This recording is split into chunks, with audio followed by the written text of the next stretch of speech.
Você já percebeu como a história e a literatura caminham juntas? Como os grandes acontecimentos e personagens históricos não apenas moldam o mundo real, mas também inspiram algumas das maiores obras da literatura?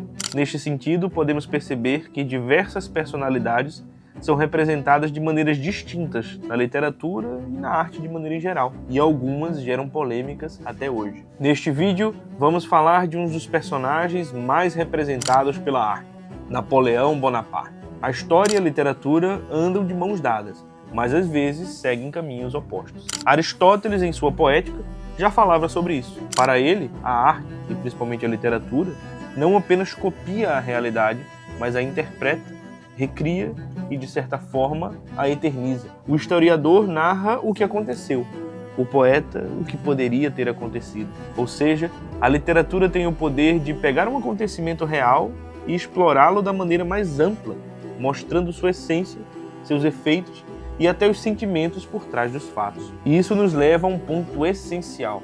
A literatura reflete o espírito do seu tempo. As grandes obras não surgem do nada, elas são frutos de seu contexto histórico, de seus autores e de suas tensões do mundo em que foram escritas. Um livro nunca é apenas um livro. Ele carrega consigo um pedaço da mentalidade, das ideias e das inquietações da sua época. Agora, pense em Napoleão Bonaparte. Nenhum outro personagem histórico talvez tenha sido tão retratado na literatura e no cinema. Você conhece Napoleão Bonaparte? Já chegou a estudar a vida dele? Se sim, escreva aí nos comentários a sua opinião acerca disso. Napoleão é um dos personagens mais fascinantes da história mundial. Ele nasceu na Córcega em 1769 e em poucos anos saiu do posto de oficial do exército para se tornar o imperador da França. Conquistou grande parte da Europa, reformou o sistema legal com o Código Napoleônico e levou os ideais da Revolução Francesa para além das fronteiras da França. Mas também foi um líder autoritário,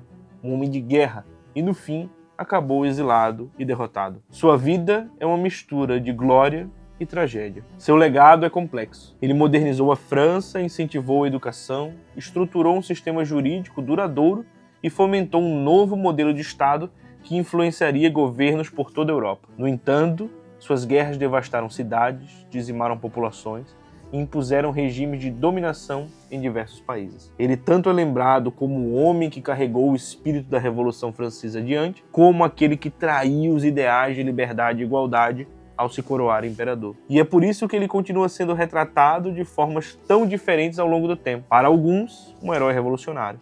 Para outros, um tirano ambicioso. E é claro que a literatura e também o cinema não poderiam deixar de se inspirar nessa figura ambígua. Separamos aqui algumas obras que mostram Napoleão sobre perspectivas distintas. Nos livros temos, por exemplo, Guerra e Paz, de Tolstói, onde Napoleão é visto como um déspota e um símbolo do caos. Ou o Memorial de Santa Helena, de Emmanuel de las Casas, uma visão mais pessoal, mostrando Napoleão como um líder injustiçado. Até mesmo A Cartucha de Parma e O Vermelho e o Negro, de Stendhal, em que Napoleão é objeto de culto e inspiração para alguns personagens. Já no cinema, temos representações igualmente diversas. Napoleão, de 1927, dirigido por Abel Gance, é um épico silencioso que o retrata como um visionário. Já o Waterloo, de Sergei Bondarchuk, foca na sua derrota e queda. E por último, um filme mais recente é Napoleão, de Ridley Scott, lançado em 2023, que tem uma abordagem grandiosa, mas polêmica, que gerou muitas discussões sobre a sua precisão histórica. A partir destes breves exemplos, podemos perceber que a figura de Napoleão influenciou não somente aspectos sociais e econômicos, mas também culturais. Sua personalidade foi e continua sendo alvo de debates em meios artísticos e acadêmicos. Mas a influência de Napoleão vai além de simples menções. Ele moldou diretamente o enredo de dois dos maiores romances da literatura francesa. O Conde de Monte Cristo, de Alexandre Dumas, é um exemplo perfeito. O protagonista, Edmond Dantès, é preso injustamente porque foi falsamente acusado de conspirar a favor de Napoleão. Sua prisão é resultado direto das disputas políticas da época, e sua busca por vingança reflete as traições e os jogos de poder que marcaram a ascensão e queda do imperador. Napoleão aparece no pano de fundo da história como um elemento crucial para o desenrolar dos eventos. A França ainda estava dividida entre aqueles que ainda viam Napoleão como um líder legítimo e os que apoiavam a nova monarquia restaurada. Essa tensão política que permeia a trama e demonstra como a influência de Napoleão se estendia para além dos campos de batalha, chegando às intrigas e traições do dia a dia. Dante é vítima deste embate, preso injustamente como traidor e condenado a anos de sofrimento. Sua jornada de vingança contra aqueles que o traíram pode ser lida como uma metáfora para o próprio destino de Napoleão, um homem derrubado por seus inimigos e que, ao voltar, busca restaurar sua honra e poder. Além disso, é interessante notar como Dumas representa o personagem Abade Faria, que se torna mentor de Dante na prisão. O Abade tem laços indiretos com o bonapartismo e compartilha conhecimentos que ajudam Dante a se tornar um homem erudito e estrategista, algo que reflete as próprias qualidades de Napoleão. O Conde de Monte Cristo, quando reaparece na sociedade, é também uma figura napoleônica, um estrategista, um homem que comanda seu próprio destino, um líder que planeja sua vingança com a frieza de um general de guerra.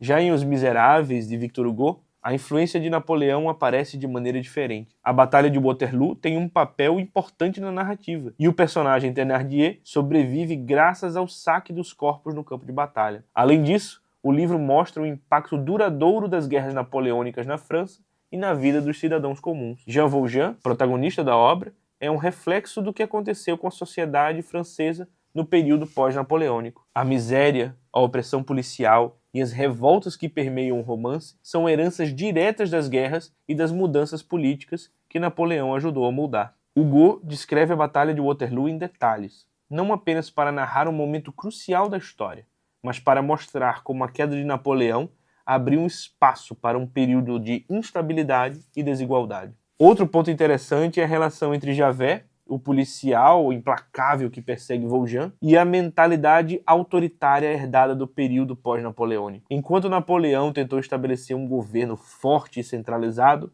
o regime que o sucedeu reforçou um sistema político e jurídico extremamente rígido, algo que se reflete na figura de Javert. Sua obsessão pela lei e pela ordem representa um mundo que não sabe lidar com as mudanças sociais e prefere a repressão ao progresso. Por outro lado, o jovem Marius Pontmercy, um dos personagens centrais da trama, é um fervoroso admirador de Napoleão. Para ele, o imperador representa a glória, o idealismo e a luta por uma França mais justa. Essa dualidade entre aqueles que viam Napoleão como um símbolo de opressão e aqueles que enxergavam como um herói permeia Os Miseráveis e reflete a própria divisão da sociedade francesa da época. Neste mês de maio, o Clube de Literatura Clássica está oferecendo uma grande oportunidade. Conhecer a história de Napoleão, suas conquistas e derrotas, sua glória e sua queda, suas dicotomias e complexidades, através destes dois romances que são monumentos literários da história moderna: O Conde de Monte Cristo e Os Miseráveis. Para adquiri-los, torne-se um assinante do Clube de Literatura Clássica. Quanto à relação entre a história e a literatura, cabe-nos uma reflexão. A literatura, por ser ficcional, pode ser inventada, criada, imaginada. Então, de certo modo, não podemos nos apegar a ela para tirar conclusões históricas, pois esse não é seu papel. E aqui está a grande beleza da literatura.